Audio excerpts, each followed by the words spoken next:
नमस्कार, भारतीय न्यूज में स्वागत है। आइए नजर डालते हैं आज की हेडलाइंस पर। कान में लगे ब्लूटूथ डिवाइस ईयरफोन से गाना सुनने के चक्कर में सड़क हादसे में दो मोटरसाइकिल की आमने सामने की जोरदार टक्कर में दो घायल, एक की घटना स्थल पर ही मौत। सुप्रीम कोर्ट के डबल बेंच के द्वारा दिए गए आदेश को भी नहीं माना बीजेपी के रसूखदार कद्दावर नेता के गुर्गे। भागलपुर के कचहरी चौक पर पति पत्नी के बीच घंटों हाई वोल्टेज ड्रामा। कृषि विभाग के आत्मा भागलपुर द्वारा मधुमक्खी पालन सह तिलहन फसल का जिला स्तरीय कार्यशाला का हुआ समापन। भागलपुरी लच्छा सेवई की मिठास गमक रही विदेशों तक। महज 7 दिनों में हुआ करोड़ों का व्यवसाय। बर्ड फ्लू के मामले आने के बाद भागलपुर कुक्कुट प्रक्षेत्र को किया सील, लेकिन अधिकारी ऑफिस से नदारद। आवारा सांड का आतंक। बकरी चोरों को ग्रामीणों ने दबोच कर किया पुलिस के हवाले। पुल नहीं तो वोट नहीं, महीनों से टूटे पुल पर ग्रामीणों का फूटा गुस्सा। पंचायत सरकार भवन निर्माण को लेकर सरकारी जमीन से अतिक्रमण हटाया। जिला परिषद के सामान्य बोर्ड की बैठक में कई फैसलों पर लगाई गई मुहर। लाखों का सामान चोरी एवं बिजली पानी बंद करने के मामले ने पकड़ा तूल। भागलपुर औद्योगिक थाना क्षेत्र के बहादुरपुर में भाई ने ही अपनी बहन का घर का ताला तोड़कर स्कूटी समेत लाखों का जेवरात चुराकर फरार मामले ने अब तूल पकड़ना शुरू कर दिया है। जी हां, हम बात कर रहे हैं बहादुरपुर के श्रेया रानी की, जिसके घर से उसके ही भाई नितिन कुमार निर्मल ने, जो पेशे से टीचर है, वो अपनी बहन के घर का ताला तोड़कर स्कूटी समेत लाखों के जेवरात लेकर फरार हो गया था। यही नहीं, नितिन ने अपनी बहन के घर का बिजली पानी का कनेक्शन भी काट दिया, जिसके बाद पीड़िता श्रेया रानी ने अब इंसाफ के लिए आईजी का दरवाजा खटखटाया है।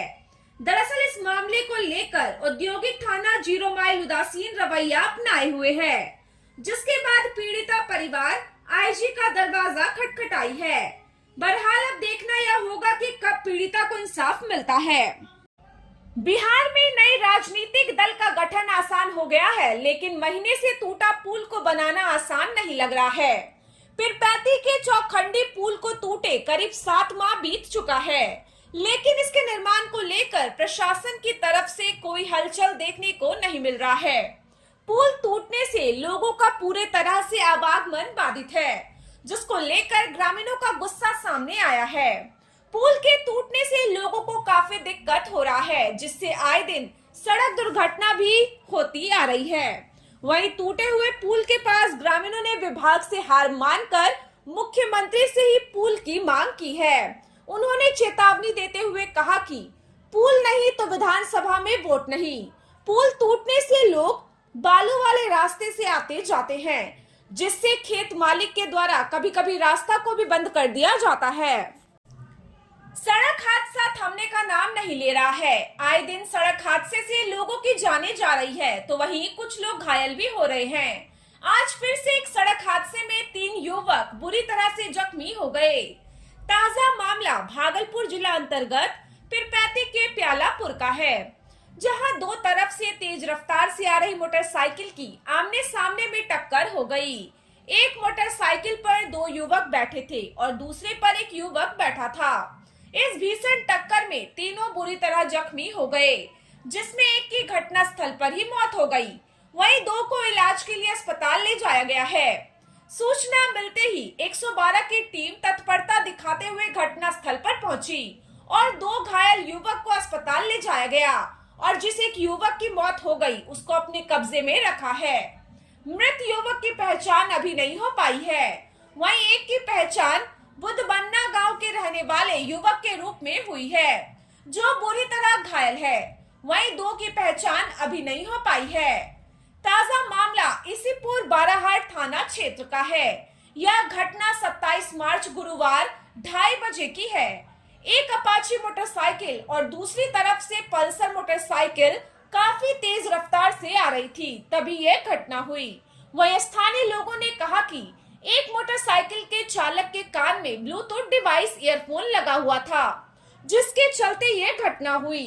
वहीं दूसरी तरफ मोटरसाइकिल चालक हेलमेट भी नहीं पहने थे।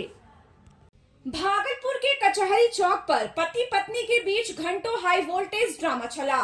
पति पत्नी को समझाने की मशक्कत कर रहा है, वहीं पत्नी पति से दूर रहना चाह रही है। बता दें कि दोनों की शादी दोनों की रजामंदी से अभिभावक के बीच 2018 में हुई थी। लड़का नौगछिया भवानीपुर का रहने वाला है, जो वर्तमान में अभी हरिद्वार में रहता है, और लड़की भागलपुर के एक लॉज में रहती है। लड़के का ससुराल रामपुर डी है। लड़का बार बार लड़की से कह रहा है कि यह किसी भी स्थिति में शादीशुदा लड़की नहीं लगती है, मेरे से अलग रहना चाहती है, ना ही मेरे नाम का सिंदूर लगाती है। वहीं लड़की अपने परिजन से फोन कर बातचीत करते हुए बार बार यही कह रही है कि लड़का मुझे परेशान कर रहा है, मैं उसे मार बैठूंगी, नहीं तो जल्द से जल्द से यहाँ से हटने को कहो। लड़के ने बताया कि हम लोगों की शादी रजामंदी से हुई थी, उसके बाद दोनों में अलगाव भी हो गया था, मामला कोर्ट में था, वो भी सब कुछ खत्म हो गया। इस सिलसिले में आज जब इससे मिलने आया तो मैंने सिर्फ इतना ही पूछा था कि वकील से क्या बात हुई, तो वह भड़क गई और मेरे साथ बीच रोड पर तमाशा करने लगी। वही लड़की भी अपने पक्ष में बोली कि यह हम दोनों का मैटर है, हम लोग सलट लेंगे। लड़के ने मामले को बताते हुए कहा कि जब मेरी शादी हुई थी तब से हम दोनों में अनबन शुरू हो गई थी। लड़की का कहना था मैं आपके माता पिता के साथ नहीं रहूंगी। वहीं लड़का ने इस मामले को लेकर कहा कि ठीक है, तुम अगर मेरे माँ पिताजी के साथ नहीं रहोगी तो तुम भी अपने माँ पिताजी के साथ नहीं रहोगी, हम लोग चलो कहीं अलग रहते हैं। वहीं मामला घंटों हाई वोल्टेज ड्रामा चलता रहा, फिर धीरे धीरे दोनों वहां से निकल गए।